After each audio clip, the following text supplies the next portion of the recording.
Magandang umaga, ngayon po ay araw ng Huwebes, March 28, 2024. Narito po muli ang update sa lagay ng panahon.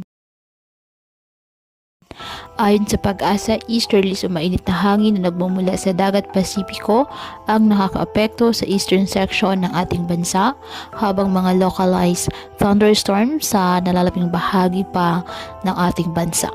Wala naman pong bagyo o low pressure area na namamataan sa loob ng ating Philippine Area of Responsibility na maaaring makaapekto sa lagay ng ating panahon.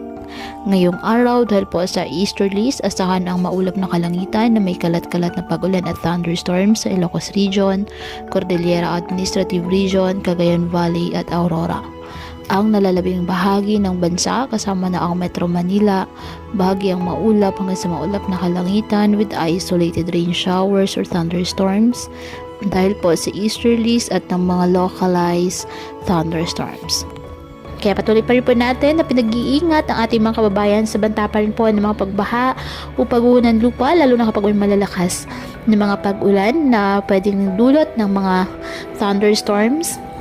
At ugaliin po na magdala palagi ng payong o kahit anumang pananggas sa ulan o di kayo nang po ay sa init ng araw kapag lalabas ng ating mga tahanan.